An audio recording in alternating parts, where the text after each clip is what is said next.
क्या आश्चर्य की बात है। ये तो हमने शुरू में ही कहा कि जब पूरे अपनी ताकत से भाजपा के लोग ही इसका विरोध कर रहे हैं, तो यहाँ पहले उच्च न्यायालय में उन लोगों ने किसी को खड़ा करके ये झमेला खड़ा किया, अब उच्च न्यायालय ने खारिज कर दिया तो स्वाभाविक रूप से वहां जा सकते हैं। वहां भी जाएंगे तो सरकार पूरी ताकत, ईमानदारी और निष्ठा से उनके चाल को सफल नहीं होने देने की सारी व्यवस्था करें। नमस्कार, बिहार इन शॉर्ट देख रहे हैं आप और मैं हूं आपके साथ अविनाश। पटना हाई कोर्ट के फैसले के बाद अब तमाम चीजों को लेकर जब बातचीत किया गया, वित्त विभाग से मंत्री हैं विजय कुमार चौधरी ने साफ तौर पे कहा कि जिस तरीके से पटना हाई कोर्ट ने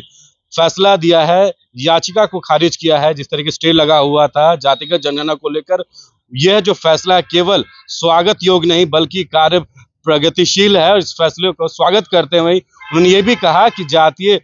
गणना को लेकर नीतीश कुमार ने कहा था, इससे जो अंतिम पैदान पे जो लोग बैठे उनका विकास होगा। और वहीं उन्होंने बीजेपी पर तंज कसते हुए कहा है कि अब वो लोग जो हैं उच्चतम न्यायालय भी जाएंगे, लेकिन हमें पूरा विश्वास है कि वहां भी बिहार सरकार के हित में जो है सब कुछ सुना जाएगा। देखिए और भी क्या कुछ कह रहे हैं विजय कुमार चौधरी इस वीडियो। उच्च न्यायालय का आज का फैसला न सिर्फ स्वागत योग्य है बल्कि ये प्रगतिशील फैसला है जो गरीब लोगों के हित में है, क्योंकि बिहार सरकार ने शुरू से कह रखा है कि इस गणना के माध्यम से हम राज्य के विभिन्न जातियों की न सिर्फ संख्या निर्धारित, वास्तविक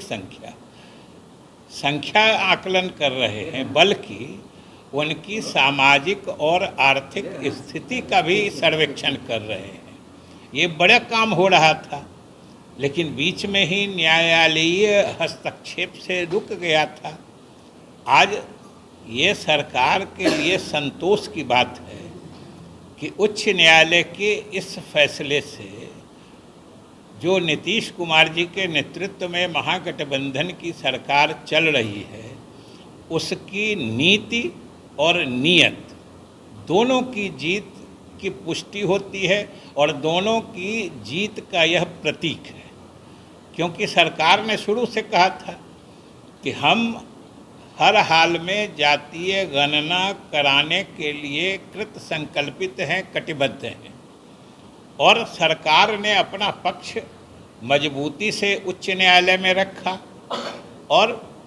ये स्वागत करने की बात है कि माननीय उच्च न्यायालय ने बिहार सरकार की दलील या बिहार सरकार की नीति को उचित माना और जो रोक लगाई थी उसे हटा दिया। और सबसे एक आश्चर्य की बात है, जो कल तक सरकार की नीयत पर शक पैदा कर रहे थे, सरकार की मंशा पर प्रश्न चिन्ह लगा रहे थे भाजपा वाले, आज फिर वो लोग वही रागालाप कर रहे हैं कि अगर रोक लगी तो सरकार की नीयत सही नहीं थी और न्यायालय ने सरकार की बात से संतुष्ट होकर रोक हटा दी, तब भी सरकार की मंशा साफ नहीं है। सरकार की मंशा तो पहले भी साफ थी, अभी भी साफ है। सवाल है कि भाजपा की मंशा साफ नहीं है और ये पूरे बिहार के लोग जानते हैं कि इस फैसले के खिलाफ जो लोग न्यायालय गए हैं या हो सकता है कल उच्चतम न्यायालय भी जाएं, जरा उनका रिश्ता, जरा उनका जुड़ाव पता कर लीजिएगा। ये सब कुछ न्यायालय में पेच फंसाने का जो ये काम हो रहा है या ये जो एक्सरसाइज हो रहा है, जिन लोगों के माध्यम से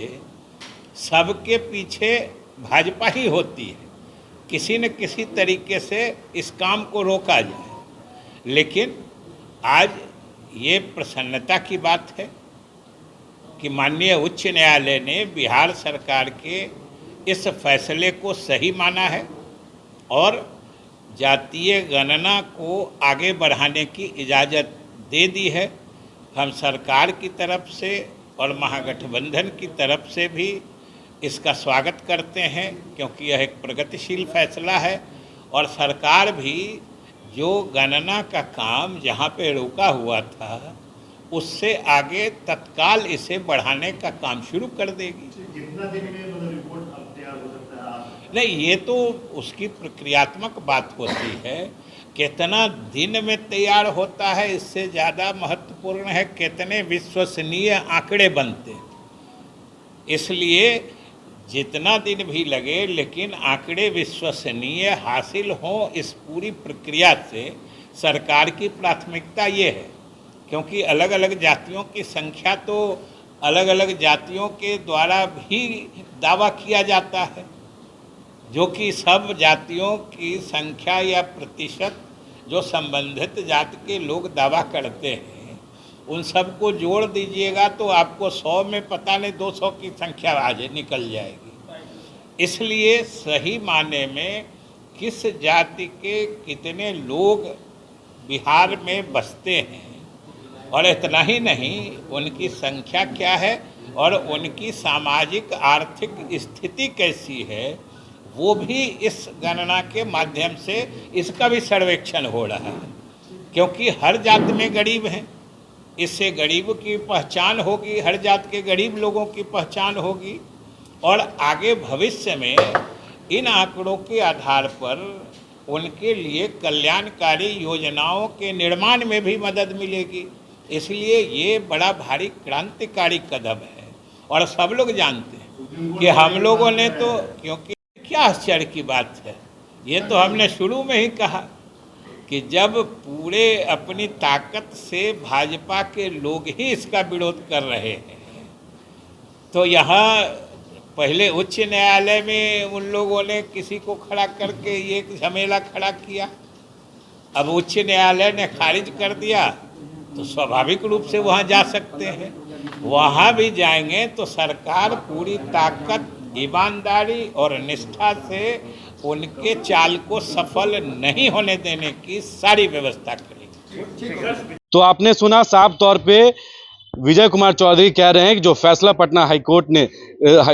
ने लिया है वो बिल्कुल स्वागत योग्य है और प्रगतिशील है। वहीं बीजेपी जो विरोधी में है वो इससे पहले भी सुनवाई करने के लिए गए थे, अब जो याचिका जो खारिज हो गया है, अब हो सकता है कि वो लोग उच्चतम न्यायालय में जाएं, लेकिन वहां भी बिहार सरकार के हित में जो है फैसला होगा और तमाम चीजों को लेकर बीजेपी पर तंज कसे और साफ तौर पर इस फैसले को उन्होंने स्वागत करते हुए प्रगतिशील बताया। इस खबर फिलहाल इतना ही। ये वीडियो हमारे यूट्यूब चैनल पर देख रहे हैं, जरूर सब्सक्राइब करेगा, हमारे फेसबुक पेज को भी फॉलो करिए। आपका बहुत बहुत धन्यवाद।